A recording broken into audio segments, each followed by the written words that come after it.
अस्सलाम वालेकुम स्टूडेंट्स, उम्मीद करता हूँ आप सब खैरियत से होंगे।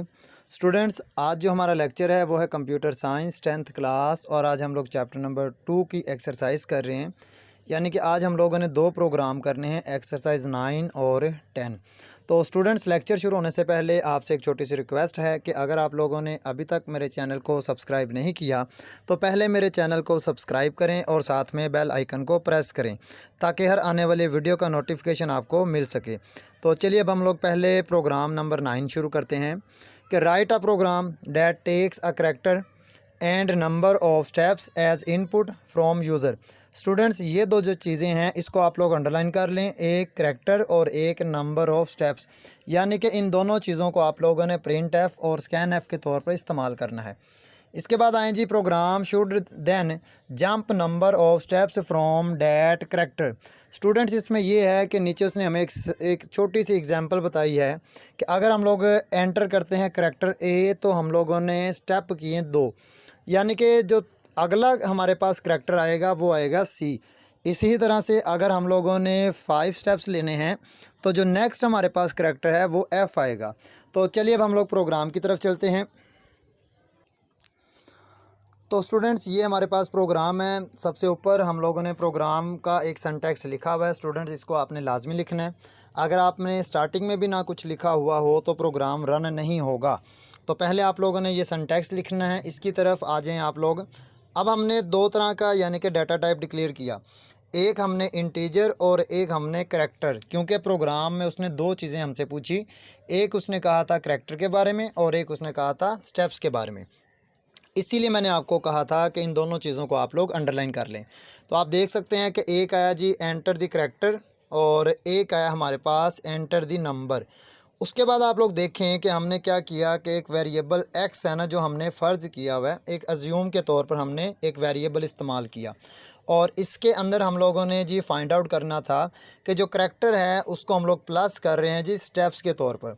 आपको याद होगा 9th क्लास में भी हम लोग पढ़ते थे कि हमारे जो करैक्टर्स हैं यानी कि जो अल्फ़ाबेट्स हैं वो 65 से शुरू हो रहे हैं, जो हमारे पास यानी कि ABC अपर केस में 65 और जो हमारे पास छोटी ABC होती है वो 97 से। तो इसीलिए यहाँ पे हमने दो चीज़ें हैं, एक हमारे पास करैक्टर है और एक हमारे पास स्टेप है। इसके बाद लास्ट में हमारे पास था कि जी हम लोगों ने न्यू करैक्टर को जनरेट करना है, तो इसीलिए हमने इसको लिखा और इसके बाद हमने प्रोग्राम को रन किया। स्टूडेंट्स, प्रोग्राम कंपाइल हुआ और अब आप देख सकते हैं कि इसके अंदर आप लोगों ने जो भी करैक्टर लिखना है वो आप लोग लिखेंगे और इसके बाद आप नेक्स्ट स्टेप में आएंगे और नेक्स्ट स्टेप में आपने नंबर बताने हैं, जो भी नंबर बताएंगे। तो इस तरह से आपका प्रोग्राम रन हो जाएगा। तो स्टूडेंट्स, ये था हमारे पास पहला प्रोग्राम। अब हम लोग दूसरे प्रोग्राम की तरफ चलते हैं।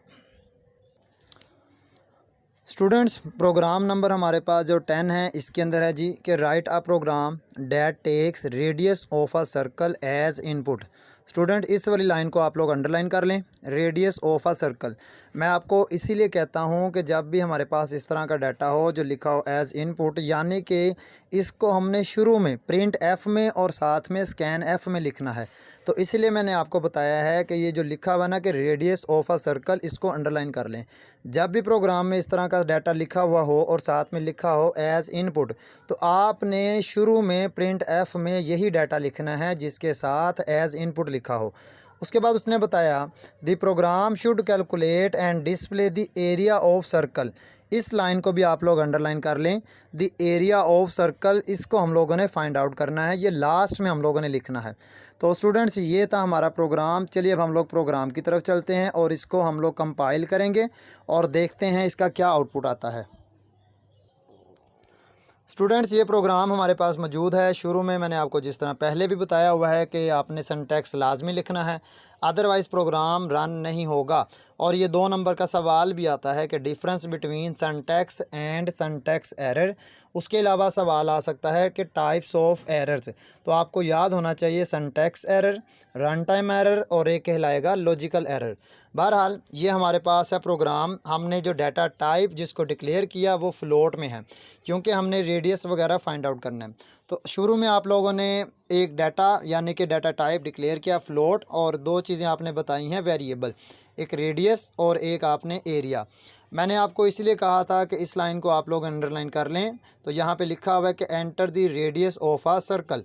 तो आपने ये लाइन लिखनी है और उसके बाद आप लोग स्कैन एफ में आएंगे स्टूडेंट्स। उसके बाद हमने एरिया का जो हमारे पास यानी कि ये हमने फाइंड आउट करना है, तो इसीलिए हमने फार्मूला लगाना है रेडियस का, यानी कि पाई आर स्क्वायर। तो ये जो वैल्यू हमारे पास है 3.1415 वगैरह, ये हमारे पास पाई की एक वैल्यू, और उसके बाद मल्टीप्लाई रेडियस क्योंकि ये हमारे पास आर का स्क्वायर है। इसके बाद मैंने आपको लास्ट में कहा था कि इस लाइन को अंडरलाइन करें, तो यहाँ पे आया हुआ है कि एरिया ऑफ दिस सर्कल, तो ये हमारे पास है जो हम लोगों ने फाइंड आउट करना है। बहरहाल प्रोग्राम हम लोग रन करते हैं। तो ये हम लोगों ने प्रोग्राम कंपाइल किया। आप स्टूडेंट वो कह रहा है कि enter the radius of a circle. फ़र्ज़ किया हमने इसके अंदर जो वैल्यू 4 लिख दी है। आप देखें ये इसका यानी कि एरिया आया है किसका, सर्कल का। इसी तरह से अगर आप लोग कोई और भी यानी कि वैल्यू लिख लें, मिसाल के तौर पर मैं यहाँ पे 8 वैल्यू या 6 वैल्यू लिख देता हूँ। अब देखें अब उसका यानी कि जो एरिया ऑफ सर्कल वो चेंज हो गया। तो स्टूडेंट्स ये थे हमारे 2 प्रोग्राम। मैंने आपको इसीलिए कहा है कि आपने प्रोग्राम्स के अंदर कोई भी चीज़ स्किप नहीं करनी। अगर आप कोमा सेमीकोलन नहीं लिखेंगे तो प्रोग्राम रन नहीं होगा। तो स्टूडेंट्स ये थे हमारे 2 छोटे से प्रोग्राम। उम्मीद करता हूँ आपको समझ आ गई है, लिहाजा इसे लाइक करें, शेयर करें और हाँ सब्सक्राइब करना मत भूलिएगा। अल्लाह हाफिज़।